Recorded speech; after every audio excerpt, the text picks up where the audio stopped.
bavuga ngo na bakozi b'Imana twebwe ntabwo turi abakozi b'Imana turi abana b'Imana ndagira ngicyo abadukurikirana bajye bagitandukanya twe turi abana b'Imana ntabwo turi abakozi rero wari umukozi we kubera ko company yakoragamo navuga ngo yari baye nkihagaze ubwo urumva yarashonje ubwo ari imisonzere yabo itandukanye no kuba abana barab'Imana bakora mu rwego rwo kuba abana b'Imana. Bakunzi ba KUVA TV ndonye ndabasuhuje mu izina rya Yesu Kristo umwami Yesu akomeza abaho umugisha nkuko mumenyereye amazina yanjye ni Tweriya. Uyu munsi murabizi tubategura ibintu byinshi cyane byiza biryoshye berekeranye n'iyobokamana. Uyu munsi nasuye umurenge wa Nyamirambo Eglise Beura Temple aho iherereye. Tuvuganira n'umushumba waho yateguriye byinshi adufitiye byinshi ese bimeze gute muri gihe cya Covid amatorero gufunga kw'isengero mbese adufitiye byinshi we aracyakora ese impamvu ni iyihe bari bamaze igihe badasenga byari byaragenze utera impamvu byose turaza kubisobanukirwa mwebwe mukomeze mukurikire kandi muraza kuryohera. Turimo turahegera rwose ibintu ni byiza ibintu rwose uyu munsi ndabona biryoshye cyane. Tubategura ibiganiro byinshi byiza bitandukanye y'Iyobokamana gospel ibintu nk'ibyo ngibyo kandi ni ukuri mujye mudukurikirana cyane muzajya muryoherwa kandi Yesu azajya abaha umugisha. Turahageze rero ni ukuri murahareba kurikirane tugiye kubona na pasiteri.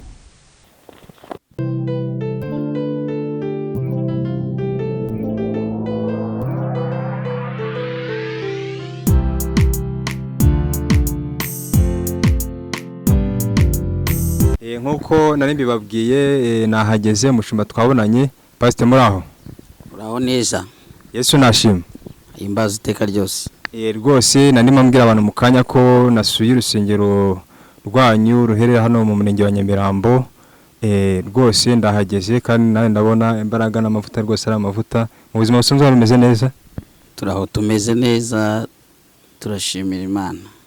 Pastor rero aha turi aha ni kuri televiziyo KUVA ishingiye ku iyobokamana niyo mpamvu twakuganya kugira ngo isi n'abantu bumve ubutumwa bwiza kandi mubigizemo uruhare ni ukuri kandi Yesu agomeze abahereza imbaraga n'amavuta.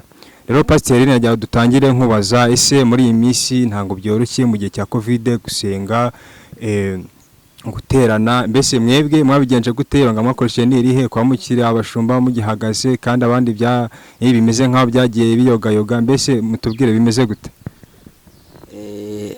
Murakoze ubundi mu byo muri mwo mutubaza guterana ni kimwe kandi no gusenga ni ikindi. Ibihe byo bishobora kuza bitubuza guterana bitewe n'icyorezo duhagazemo cyangwa se imihindagurikire y'isi ariko gusenga ntago bijya bihagarara ko ni ibintu bikorerwa mu muntu imbere indani muri we. Rero ku kigendanye no gusenga duhora dusenga kandi nta cyahindutse nubwo turi mu bihe bigoye bitoroshye ariko mu misengere yacu nta kihigeze gihinduka muri twe. Naho rero ku kigendanye no guterana turashima Imana ko muri iki gihe duhagazemo muri iyi minsi yanyuze mu bayobozi bacu bakabona ko ari ngombwa nabwo ko baduha n'imisi yo guterana batangira kugenda ubuyobozi bwacu bwiza bw'igihugu cyacu dutekerezaho ko guterana nabyo ari byiza nk'uko n'ijambo ry'Imana ribivuga. Uyu munsi rero hariho no guterana mu nsengero zimwe zigiye zitandukanye cyane izigiye zuzuje ibisabwa nk'uko namwe mubizi. Tugira n'uruhare rwo kwirinda cya cyorezo cya coronavirus turimo gihangayikishije isi harimo n'igihugu cyacu. Tumva rero guterana nabyo byaratangiye kugenda bigerwaho ariko gusenga byo ntago byigeze bihagarara twagumye gusenga. Reka tuvuye ngabo mu murenge wa Nyamirambo murasubijwe rero abaturiye hafi rwose y'urusengero muze muterane ni karibu urumva ko Imana yakinguye imiryango byemewe no kuri kandi birakwiriye ko muza tugasenga mu gihe nk'iki ngiki ntango gikuraho amasengesho ko umushumba bivuze igihe tugezemo cyose twemera ko tugomba gusenga. Pasiteri mu gihe nk'iki ngiki cya covid nabonye abashumba benshi amaturo menshi yaragiye anyuza ivuga ubutumwa ku mbuga nkoranyambaga za YouTube mwebwe mu gihe nk'iki ngiki bimeze gute?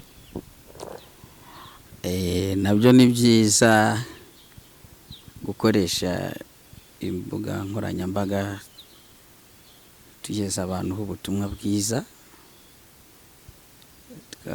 Twifashishije rero televiziyo ya Eglise Beura tunyuzaho ubutumwa bwiza,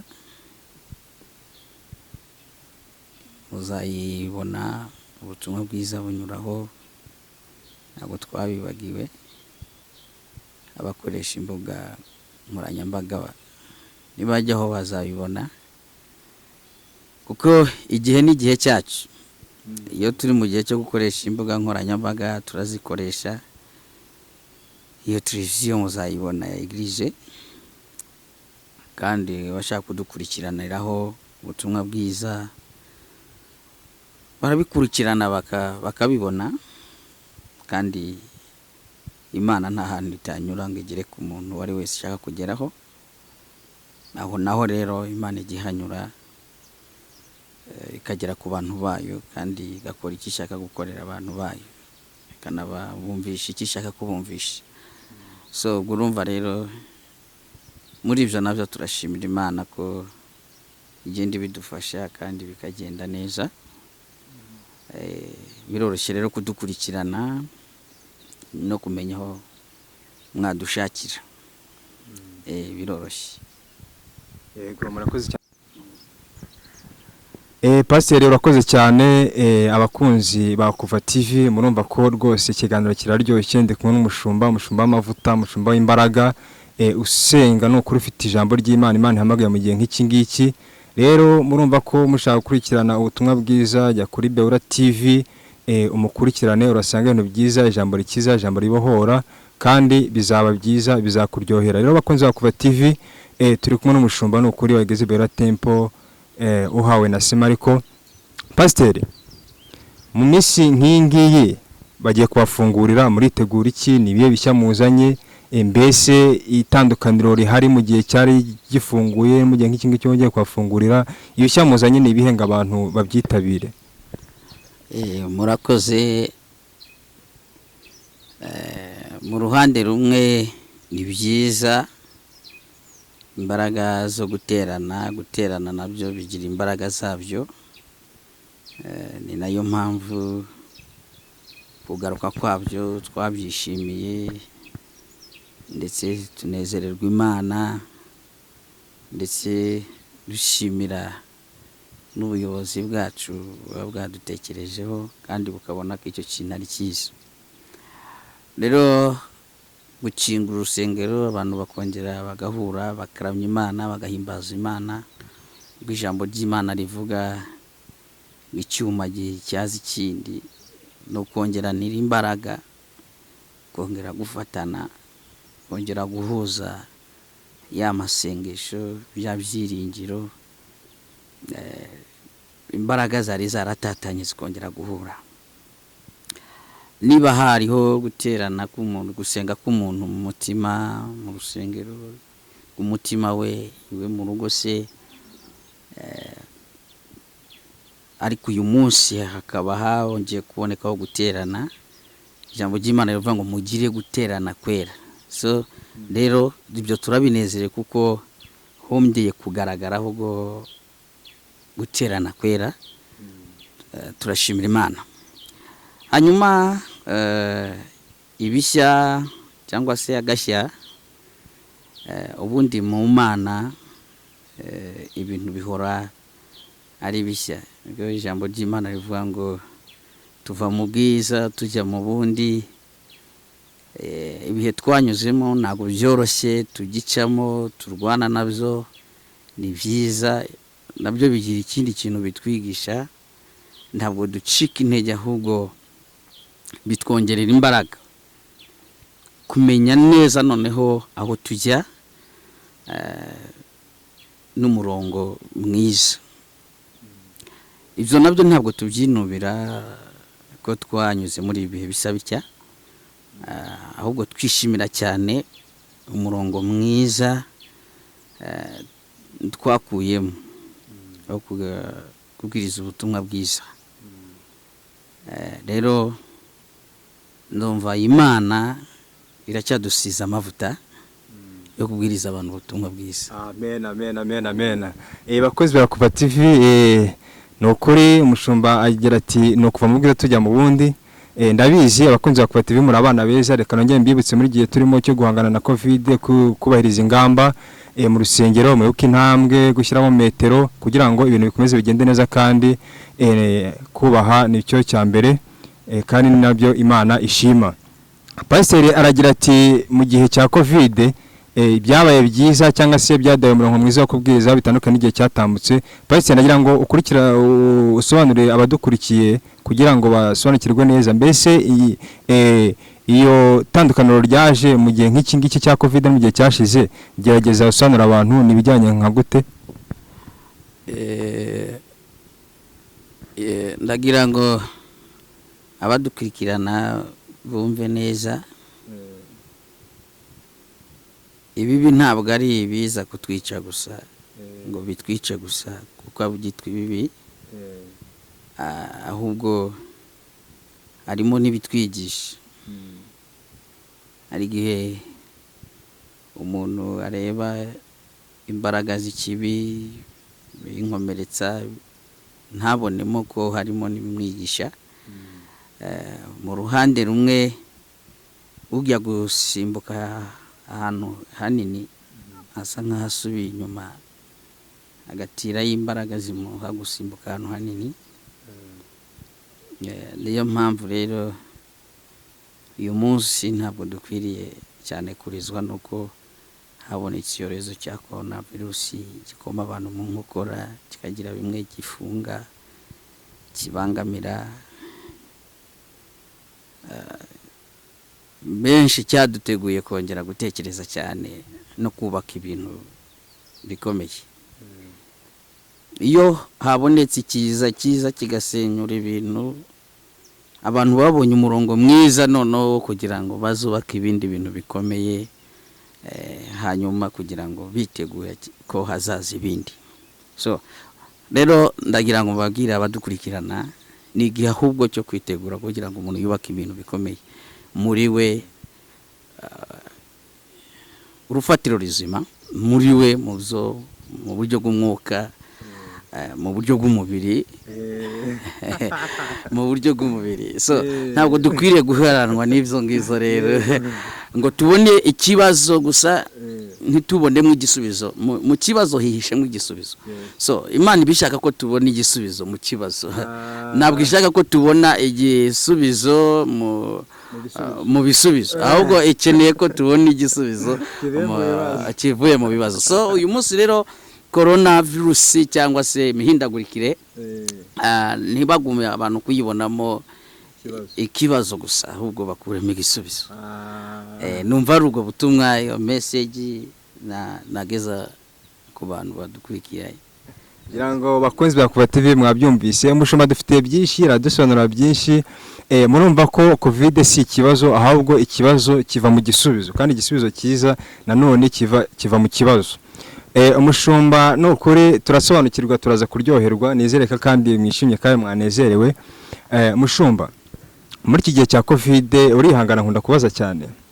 Muri iki gihe cya COVID abantu b'Imana bamwe baretse umurimo, abandi babivamo, abashumba, abaririmbyi, abahanuraga, inzego zose z'umurimo w'Imana mbese zabaye nkaho umurimo w'Imana bamwe na bamwe bagenda bawureka. Mbese mu gihe nk'iki ngiki ni buhe buryo twakoresha, ni izihe mbaraga zindi twazana kugira ngo umurimo w'Imana wongere ukomere nk'uko wari ukomeye? Abandi bagira ati umurimo w'Imana namaze kwandagara, abantu babizamo nk'uko bishakiye, abandi bakagira ati ngo COVID ni igihano cy'Imana. Wowe ubivugaho iki? Nagira ngo atubwire abadukurikiye, ntabwo ibintu byose biza ari ibihano ngo kuko tubona byaje bitadushimishije. Ibitadushimishije byose si ibihano, harimo n'ibitwigisha nk'uko nabivuze. Ariko ndagira ngo ngire icyo mbwira abadukurikirana. Mu buryo busanzwe mu ngo iwacu, mu mibereho y'ubuzima bwacu, tugira abo twita abakozi dukoresha, badukorera mu mirimo itandukanye, mu makampani ahantu hatandukanye. Tukagira n'abo twita abana bacu. Ni nako n'Imana iri, igira abo yita abakozi n'abo yita abana bayo. Hanyuma rero ikibazo cyangwa se ingaruka iyo zigeze ku mukozi, umukozi arakora agahembwa cyangwa se akarangiza manda yiwe.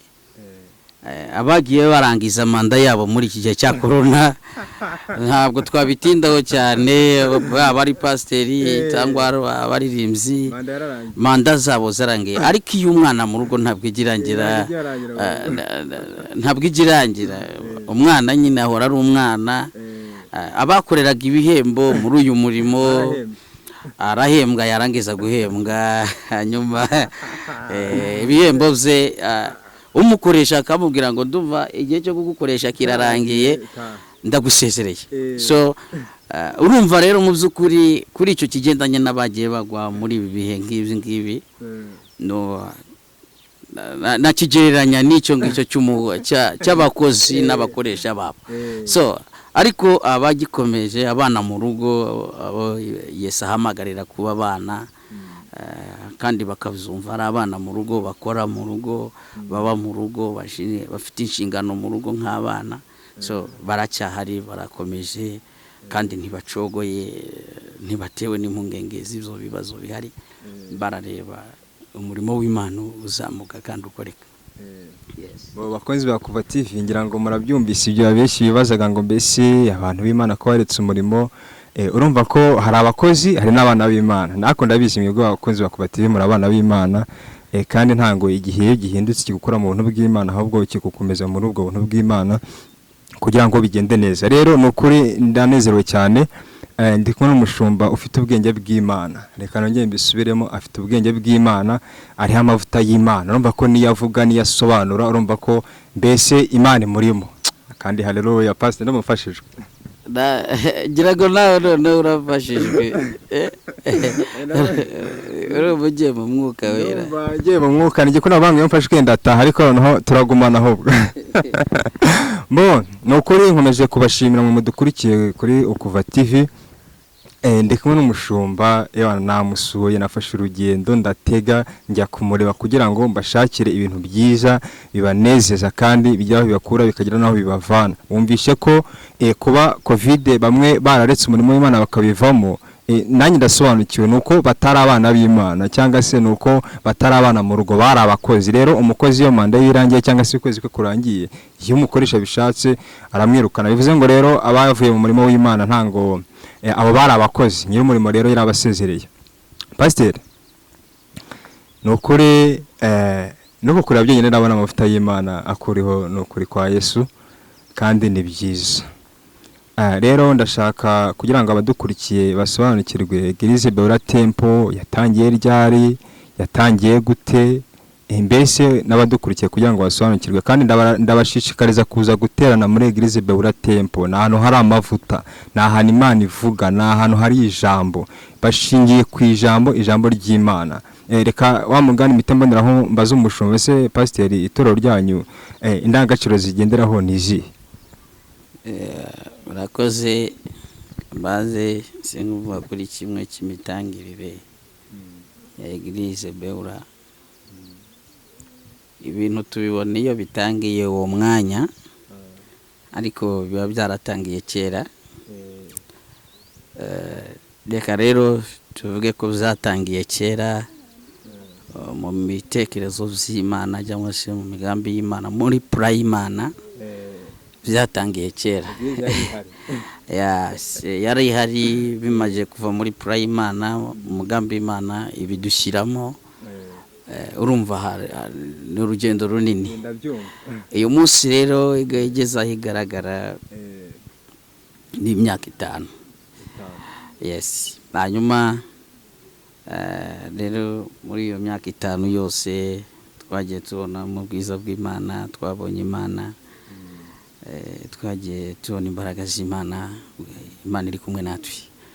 N'uyu munsi turabihamya, turabyizera, ntabwo yadusiga. Eglise Beura Temple indangagaciro zayo cyangwa se kihagarariyeho no kumvisha abantu agaciro k'ijambo ry'Imana. Niki cyihishe mu ijambo ry'Imana, niki abantu batarageraho kugeza uyu munsi. Bararisomerwa bakaribwirizwa ariko ntibaramenya icyihishe mu ijambo ry'Imana. Eglise Beura yaje guhishura icyihishe mu ijambo ry'Imana kugira ngo abantu bashobore gusobanukirwa neza icyihishemo niki. Ni byiza cyane bakunze KUVA TV, murumva ko ibintu ni byiza cyane. Uyu munsi turasobanukirwa icyihishe mu ijambo ry'Imana niki, niki Imana idushakaho. Mbese mukomeze muri kurikire muraza gusobanukirwa. Pastor, urakoze cyane, ngira ngo utubwiye kuko ndangagaciro z'urusengero cyangwa se z'umwanya Imana wagaritsemo, karukumvisha abantu icyihishe mu ijambo ry'Imana. No abadukurikiye ngira ngo be gusigana amatsiko cyangwa se basigare bibaza se ko yatadusobanuriye. Ndashaka ubabwire mbese icyihishe mu ijambo ry'Imana nyirizina niki. Urakoze cyane. Ari ugusoma inyuguti no kuyigishwa, ariko ntumenye gushyira mu bikorwa kiri muri iyo nyuguti cyangwa se iyo wigishijwe. Bibiliya rero benshi abantu bayibona nk'amateka araho gusa, ntabwo barahinduka Bibiliya cyangwa duhinduka iyo nyuguti ya Bibiliya. So twebwe urugendo rero rwa Eglise Beura no guhindura abantu bagahinduka Bibiliya, aho kubwiriza Bibiliya, aho kuvuga Bibiliya, gusoma Bibiliya, bagahinduka Bibiliya, yuzuye ibitabo bya Bibiliya, bagasobanukirwa ijambo ry'Imana neza. Ese kubera iki Imana yahumetse ibyanditswe byera yari igamije iki? Uyu munsi rero nirwo rugendo dufite rwo guhindura, nk'uko Yesu yabivuze ngo muhindura abantu. Guhindurana urumva gukura ikintu muri forume cyari kirimo ukagishyira mu yindi forume. Icyo ako ni akamaro kanini ibyanditswe byera ko bihindura umuntu muri forume yari yarimo agafata iyindi forume, iyindi style. So ubwo rero urwo nirwo rugendo Beura ifite muri iki gihe, ni nabwo butumwa bwiza. Ikindi kandi kumvisha abantu urukundo. Ugiye kureba urukundo usanga abantu bumvikanisha urukundo ariko batari urukundo. So tushobora kumvikanisha urukundo wowe ubwawe utari urukundo. Uragomba kubanza kuba urukundo dayeri kugira ngo none urwumvikanishe abantu. Ubwo rero urumva ko ndumva ari izo ntego zacu za Eglise. Ngira ngo murabyumvise icyihishe mu ijambo ry'Imana turagisobanukiwe. Imise nibuka ijambo rivuga ngo buri muntu wese niyivomera amazi abike mu gihe azakoresha, mu gihe bizaba bimeze nabi cyangwa se mu gihe bitazaba byoroshye. Pastor, ibihe turimo urabireba, urana ko ngenda byibuka kera nkiri umwana, gihe nabaga ndi mu rusengero najyaga no babibwiriza babivuga, hari igihe umuntu atazajya asenga nk'uko bikwiriye, guterana nk'uko bikwiriye, batubwira ati buri muntu wese afata ijambo, amenye ijambo. None Imana ishimwe cyane, numva nawe intego ufite ari ukumvisha abantu ijambo ry'Imana kandi ntibarizisome gusa, ahubwo ijambo ry'Imana rikaba muri bo, bakaribamo, bakarituriramo, bakarigenderamo. Ubwo ni ukuvuga ngo ijambo ry'Imana ni ukurikira mu bikorwa, si ukurisoma. Ni ukumva icyo rikubwira kandi ukarishyira mu bikorwa. Gusoma ni kimwe, no gushyira mu bikorwa ijambo ry'Imana rikubwiye nacyo ni ikindi. Nizere ko mwishimye abakunzi ba KUVA TV. Turacyari kumwe n'ubushumba muri busobanukirwe. Pastor, njya nakubiyongeye nkunda kubaza. Hari ibintu abantu bakunda kuvuga mu gihe nk'iki ngiki bavuga ngo abashumba ngo mu gihe cyo gusenga ngo bari batunzwe n'amaturo, ngo batunzwe n'ibyo bakora mu bakristo, mbese umva topic ni amaturo. Wowe mu gihe nk'iki ngiki bimeze gute? Urakoze cyane. Nanone urabona umuntu afite impungenge cyangwa se ikibazo kuri ibyo by'amaturo, wabanza ukibaza ngo ese umukozi wa leta, umunyamakuru nkamwe mwaje kutubaza murahembwa? Ese umwana mu rugo hari ibyo yemerewe gutungwa n'ibiri muri urwo rugo? Ese mu rugo rwa data haba mwiki? Wakabanje kwibaza ngo ese mu rugo rwa data hari mwiki? Izo zose rero abantu barimo babibaza. Harimo amaturo atari abantu bazanyemo, atari y'abantu bazanyemo. Ubundi umwami mu rugo rw'umwami hahoramwe amaturo, kandi twebwe turabo mu rugo rw'umwami. Urumva mu by'ukuri iyo tugiye kurya no kunywa ubuzima bwacu bwose nubwo mu bwami.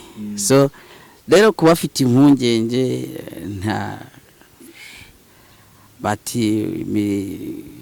bari batunzwe n'amaturo. Ubundi no mu muco kuva kera ibwami barabaturaga. Ubwami barabaturaga. Nongera nakwibutsa n'abantu abantu impungenge ntibakwiriye kuvuga cyane ku bigendanye n'amaturo, kubera ko kuva kera kose umwami baramuturaga, kandi iyo uzi kuri gutura umwami bikora neza, kandi imirire y'abatambyi kuba bayarya byabafasha. Erega n'ibyo baba bakoze ntibiba bihagije gukora imirimo yo muri urwo rwaho ngaho, ntabwo biba bihagije. Rero ko bari basanzwe ari abana mu rugo, nta kibazo k'imirire twagize mu rugo rwa data, harimo byose. Yesu yaravuze kwa data harimo byose. Babandi b'abakozi b'abagaragu akomeye, ameze neza, nta kibazo. Pasiteri, reka nongere ngongere umugisha kubana nawe, kandi ndabyishimiye, kandi n'abakunzi ba KUVA TV nizeye ko mubyishimiye kuba tubanye n'umushumba. Ni ukuri ni byiza cyane kandi ni iby'agaciro. Ntanga ari ibi gusa, reka mvuge ngo ibyiza biri imbere. Tuzagenda tubona ibindi bigiye bitandukanye bishingiye ku ijambo ry'Imana. Ijambo ry'Imana ni iki? Ubuzima bwo mu Mana, abari mu Mana. Ariko uyu munsi twaganiriye n'umushumba Eglise Beura Temple kugira ngo tumenye Beura Temple ni iki, yaje ute, intego ifite ni iyihe, kugira ngo ibyo byose twabimenye, twabisobanukiwe, kandi mukomeze mukurikirane, muraza gukomeza kuryoherwa. Pasiteri, urubyiruko rwo muri iyi minsi, abo mu nsengero abari mvuga, bari abaririmbyi, bari abacuranzi, mu gihe cyo guhagarara kw'isengero mwarabakurikiranye, mwamenye uko bimeze, mbese hari aho mwagiye mubahuriza kugira ngo bagume ari babana bo mu rugo, cyangwa mwabigenje ute, mwakoresheje ubuhe buryo? Birakoze gusobanura iby'ahandi ntabwo twabibonera umwanya, reka dusobanure ibyo mu rubyiruko rw'iwacu. Ngira ngo nirwumbajije ibyo gusobanura iby'ahandi nabyo tuzabifatira undi mwanya, twabanje gusobanura iby'iwacu. Urubyiruko ni imbaraga z'igihugu kandi ni imbaraga z'itorero. Ntabwo wajya guhamagara cyangwa gutoranya abanyantege nkeya. Rero nubwo hagiye habaho ibyo bihe bitunyuramo, ntabwo bitwibagiza inshingano za gishumba, ntabwo bitwibagiza abo turi bo mu gufasha abantu cyangwa se gukorera abantu. Twahamagariye gukorera abantu ibyo Imana idusaba kubakorera. So rero kari agahe ko kugira ngo tugende tubonana n'umuntu ku ruhare rwe, nubwo yabaga bitoroshye, ariko twagiye dukurikiranira hafi n'ibyo zo kubaka imbuga tubwiririzaho, duhuriraho, duhuriye ku rubuga n'uru n'iyo televiziyo ya Beura TV. Ibyo nabyo ni bigenda bidufasha ko duhuraho kandi tukarushaho kumva n'ijambo ry'Imana kandi byose bikagenda neza. So urubyiruko rero rw'iwacu nta bagaragu nta n'abakozi bari barimo, n'abana bo mu bwami. Yes, yes. Nta birukanywemo cyangwa ngo bahure n'izindi ngaruka, bameze neza. Niba ushaka kuzabibona no kubikurikirana, ubwo hatangiye kubaho guterana ubwo hatangiye kuba guterana, hari igihe uzaza ureba abana b'ibwami ko batarama, ko baramya Imana, bahimbaza Imana, nuko banezeza ababyeyi. Tuba turi kunezeza Imana. Gatonde no gushimira Imana ko urumva ko na rwa rubyiruko narwo rufite inyota, rukumbuye kuramya Imana, rukumbuye guhimbaza Imana. Reka mbabwire ngo mwasubijwe kandi ni byiza cyane. Ni ukuri. Reka nongere mbibutse ko muri KUVA TV muradukurikirana, ndi kumwe n'umushumba waho wa Eglise. Pasteur, ngira ngo hari abantu benshi bakubonye bwa mbere, batari bakuzi, batari bakumenyereye. Mbese ndagira ngo ubabwire abagukeneye, bagushaka ku giti cyabo, ku buryo bwa public, bakonote, bagushaka hote, telefone wabaha nizihe? Ni byiza, hari uburyo bwo kunshaka nka bubiri, nakwita nka bubiri. Hari uburyo bwo kubonana face to face cyangwa se amaso ku maso. Ni bwiza cyane nabwo, ariko ntabwo itaka atari bwiza cyane. Ubwiza cyane ni uburyo dushakira mu ijambo ry'Imana, kuko twebwe n'iryo twasize imbere. Dushaka kumenya abo turi bo no dushaka ko utubona amaso ku maso, uzabanza udushakire mu zanditswe, uzajye kuri televiziyo ya Beura TV. Ese uko uzagenda wumva bizaguha inyota. Rero sinagushishikariza none kunshaka face to face. So nabanza bakabanza kumva icyo Imana yadusizemo. Usanga kesha abantu baharanira ko abantu baza kubareba, inomero za telefone, ibiki, ibintu byinshi, ariko siko kingenzi ko bandeba, bakagombye kubaza kureba Imana iri muri twebwe.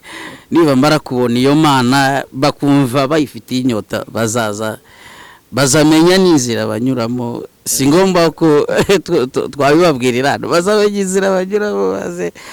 So suppose ko ushaka ipantaro nziza cyangwa ikote ryiza, umenya ahantu rishakira, ni kwa Nkusi kode birende.